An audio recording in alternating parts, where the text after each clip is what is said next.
Bismillah ar-Rahman ar-Rahim. In the name of Allah, most gracious, most merciful.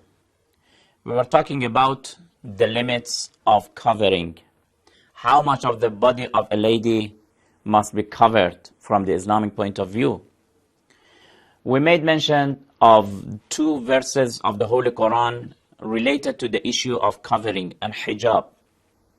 According to that verse, as we understand, and according to many commentators and jurisprudence, from the Islamic point of view, a woman must cover herself completely except for the face and for the hands of up to the wrists.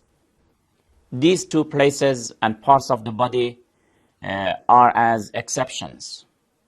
The reasons for this, we mentioned some of them in the former program, and now we will continue, and we will say that in chapter 24, verse 31, when it says وَلَا يُبْدِينَ زِينَتَهُنَّ إِلَّا مَا ظَهَرَ مِنْهَا, then it says وَلْيَضْرِبْنَ بِخُمُرِهِنَّ عَلَى جُيُوبِهِنَّ.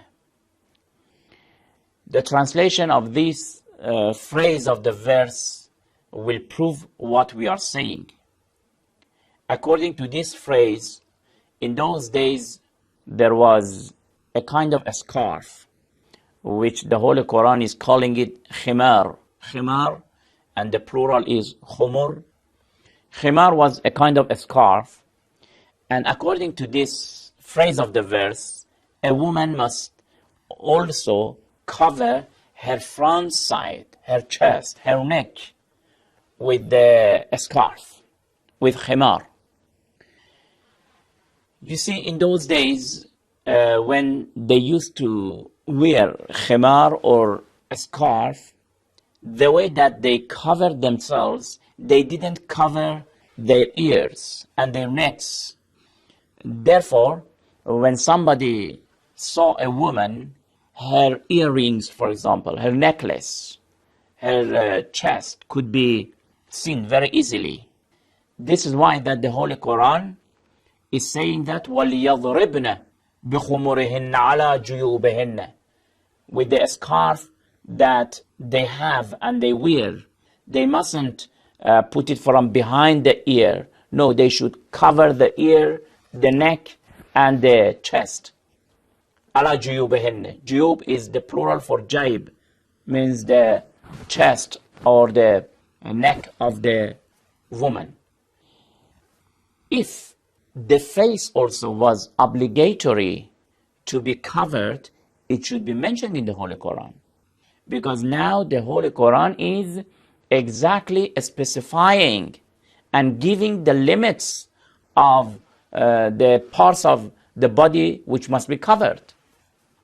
When it is not mentioned, we can conclude that the face is an exception. So this phrase of the verse also prove what we already mentioned. The second reason for the face to be an exception, for the hands to be an exception, are some of the traditions which are narrated from the Holy Prophet of Islam and from the household of the Holy Prophet, from Ahlul Bayt alayhimus salam. Let me read to you one of the traditions that you can find it in the book of Wasa'il al-Shi'a, volume 3, page 25. The book Wasa'il al-Shi'a, volume 3, page 25. And al-Rida alayhi salatu wassalam, the tradition is from the 8th Imam al-Rida alayhi salam, قال سألته عن الرجل يحل له أن ينظر إلى شعر أخت امرأته فقال عليه السلام لا. A man came to this Imam, the 8th Imam from the generation of the Holy Prophet of Islam, Imam Ali ibn Musa al-Rida al-Murtada alayhi salam, and asked him that whether a man can look at the hair of her wife's sister or not. You see what was the question? The question is that the man who has a wife and he has a wife's sister, can he look at the hair of his wife's sister or not? Imam alayhi salam said no, because his wife's sister is like other women and like other strangers. His wife's sister is not from his maharim. Maharim, like for example aunt, like sister. These are from the maharim of a person, of a man. But the wife's sister is like a stranger's. You are not allowed to look at her hair. So you see that the question is about the hair of the woman. He didn't ask about the face. Why? Because it was already for granted for the people that the face is an exception. Otherwise, he also should ask about it. Or Imam, in answering to this question, if he forgot to ask, Imam also must say that, no, he is not allowed to look at her hair and at her face. In this regard, I would like also to add one more tradition. You can listen to this tradition and then you will agree with me that the face is an exception. The tradition is about the Bedouin. The Bedouin are those women who are living not in the cities, in the suburbs or in the villages, in deserts, and usually they are a type of the women that they are busy working on the farm or with the cattle, and usually they don't cover themselves properly. He is asking from Imam Sadiq alayhi salam whether it is allowed to look إلى رؤوس نساء أهل تهامة, to look at the head or the hair of such type of the women.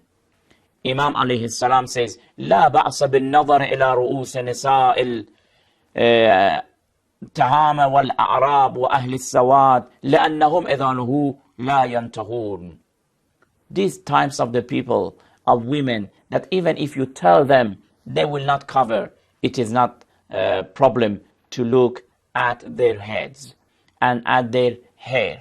You see, Imam is not talking about the face, because the face already was an exception. You can look at also this tradition and other traditions, such this tradition which are saying that looking at the hair of a woman is not allowed. I think these reasons will help us to understand that the face of the lady and the hands are exceptions. Of course, there are some more reasons that inshallah I will talk about them in next program. Until then, thank you very much. Wassalamu alaikum wa rahmatullahi wa barakatuh.